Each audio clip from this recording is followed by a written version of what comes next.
Bara kana keessa nama amanuu jechaan baay'ee tokko ulfaataadha. Mee obboloota kiyyaa viidiyoo kana amma dhumaatti dhaggeeffadhaa. Sagaleen obboleettii keenyaa tokko yoo kan dhageessisu ta'e as gubbaarratti isiniif maxxansa. Yoo hin dhageessisu ta'e immoo waan ishiin haasofterraa waan ishiin natti haasoften isiniif himuu deema. Nagaan koo jaalalaa fi kabajaa bakka isin jirtanitti isiniif haa baay'atu. Hordoftoota chaanaalii kootii ashama harka fuunee akkam jirtu nagaa keessanii an nagaadha obboleettiin teessanii baga nagaa qabaattanii hundumti keessanuu laayik sheer gochaa akkasuma maamila koo ta'aa koottati ola seenaa gara mana kiyyaatti.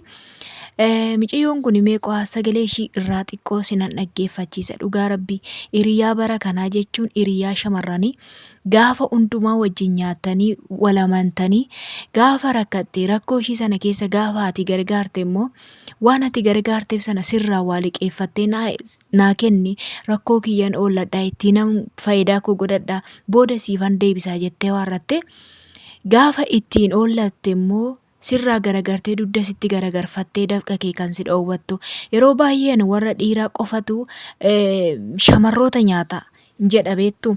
Edaa shamarroonni illee shamarroota akka isaanii nyaatu. Anis waan akkanaa kana nan qaba. Kanaaf mee gara sagalee obboleettii kiyyaattas hin dabarsaa dhugaa dubbachuudhaaf baay'ee tokkoon gaddeechaadha. Ani amma nama alagaa osoo hin taane haadhoo kiyyaa abbaan kiyyaa fi haati ishii wajjin dhalatu. Damoos ija tokkooti kan koollee baay'ee miti ergi jettee ergee fi gara biyya Arabaa deemtee garuu gaafa nanii dafqa koo sana naaf deebisi kaa jedhee dafeeyyuu naa deebisin jenneen gaafa hoggaa guutuun man lafa bitadhu waa goggodhadhu hin jedheen gaafa akkas jedhee naa goggodhattu jedheen an namaaf liqeeffadhe ofirraa deddeebisi bakka ishoo kiyyan na qabda kiyyaa amma naaf kenni kaa gaafa hin jedhuuni achii booda kallattii hundumaan iyyuu bilookii na goote. Kallattii tokkoon bilbila namaatiin gaafan dhaqee ta'u dubbisuu maaliif hin bilookii na gootaa?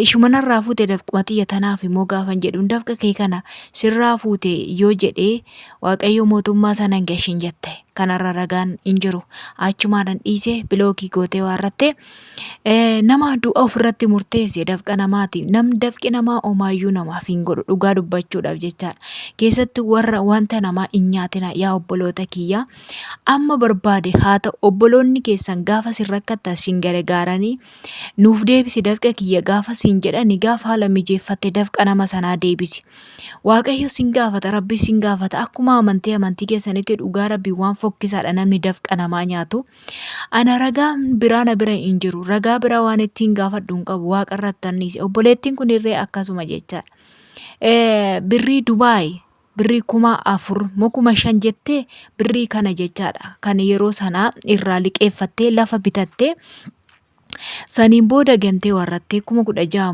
moo 15,000 deebiste naan jette sagalee ishii baay'een dhageechisu malee dhugaa isiniin dhaggeeffachiisa jechaadha. Kanaaf hiriyoota akkanaa hiriyoota shamarranii miciyyoon tuni biyyi isaanii gargari garuu hiriyyummaa biyya eessatti biyya ormaa keessatti wal baranii wajjiniin nyaatanii wajjiniin dhuganii waan baay'ee dabarsanii sila saniif namni tokko immoo gaafa nama amane dhugaa rabbiiti jechaadha baqa nama jaaladhaa malee odoo waanuma barbaade iyyuu ta'e eenyumaa taanan nama hin amanina jaaladhaa. Jaalala dhugaa yoo ta'e jaaladha hin amanina amani kan jedhu eessayyuu hin jiru dhugaa rabbii jechaadha. Har'a yoo gaarii dubbate boru hamaa hojjetee argama waan ta'eef bakka jedhe sanatti hin argamu. Fakkeenya gaarii ta'aa fi obboleetti kottee mica'oon kun sagalee naaf ergite dhugaa dubbachuudhaaf birrii ishii ji'a 4 jechaadha. Birrii Dubaay hin beektu tureera jechaadha mica'oon kun amma Joordaaniin jirtii deemtee namni dafqa namaa nyaatte odoo waanuma barbaade ta'e hin hiiqxu hin guddattus.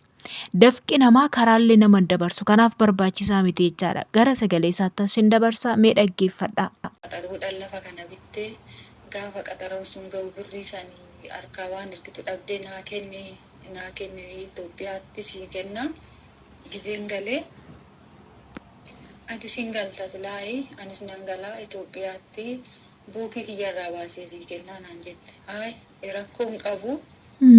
Rakkoon qabu sidhiis Itoophiyaa barbaade honan kenna maal rakkoo qaba siifan kenna namni an kana godhanyaan an kana waliin goone maal walii godhaa muti bakka nama baay'ee nama bakka nama ukatanyaa nama qubna garanyaa se'e amanamummaa maal qabdi godhanyaa akkasuma jirtis se'e ka'eetoo birrii Dubaayinii ani immoo birrii 2,000 hojjedha.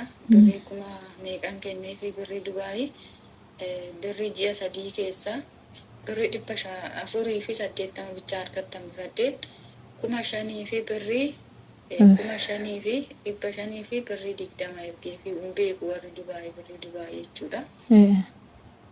Gaafan kana erguu fi maallatti ergitee buukii qeesii wayii natti ergitee qeesii santu lafa bitee fi isatu akka obboleechaa yookaan immoo akka bakka jetti beeku akka obboleessatti mana sana ijaaraa fi jira. Buukii isaa natti ergani. Buukii isaa gaafa natti ergananii bakka garaa qirna jedhee ijoollee amma kennee fi silaa siifan kenna jedheeni qaxaroon kun yoo jalaa darbee birrii kana odoon kennin qaxaroon kun jalaa darbee lafa kanarraa fudhatu laata? Lafti kun jalaa fudhatamaa laata? Yookaan immoo birrii fi achitti kaffaltes jalaa badaa bakka fudhattu silaa siifan kenna jedhee kana nama shirmaa'ee mucayyoon goddanyaa ishii kun immoo Shawaayee kan jedhamtu kun Dubaayii jirti. Ana nama birrii kennuuf tun immoo Ooman jirti. Amma tole bakka jedheeni zim jedhee amma zim jedhee mucichi birrii fuudhu dhufee bakka bilbilaan kaasuu dide sodaadhe keessi koo bilbila kaasuu dinnaan Shawaayittiin tun natti dawwalte bakka natti dawwalte akka malee daasaa wal mari'atanii bakka na nyaachuu hassaabanii daasaanii maan kennii fi sii kennitii naan jette kennii fi sii kennitii naan jette. Goddanyaa sobdu. Immoo maal jedhu birrii kana amma yoo amma kennite minizariin akka ammaa kana yoo ta'uu baatee gizeetti birrii kennituu san minizariin kanarra dabale akka gizee saniititti yoo si gaafatte akka gizee si kennituu odoon ta'ina yoo birriin dabale akkasitti si gaafatte.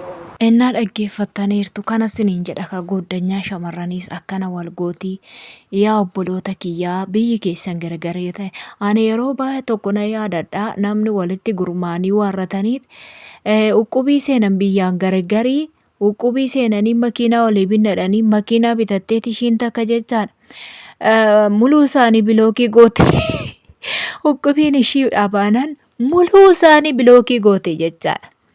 Kanaafuu waan akkanaa kanatu jira irraa of eeggadhaa. Of amantanii eenyumayyuu taanan dafqa keessan hin liqeessinaa fi eenyumaafuu hin liqeessinaa nama amantanii. Nama biyya keetii yoo ta'e nama naannoo kitti ana kun haadhoon kootu na ganteessin hin jedhamiti dhugaa rabbiiti jechaadha. Kanaaf an boruna arga boru akkas hidhattee nama amantee namarratti eenyuun jedhin yoo haadhaaf abbaa ofiitii kennanii haatiif abbaa ofii nyaachuu wayya kanaa waan jechaadha. Obboleettiin kun dhugaa rabbi ilaala birrii 5,000 Dubaayii irratti hin jira laala akka ishiin jetteetti. Waan akkana irraa of eeggadhaa. Barnoota guddaa akkasinii ta'uuf ijoollee keessattuu reefu gara biyya Arabaa dhuftan.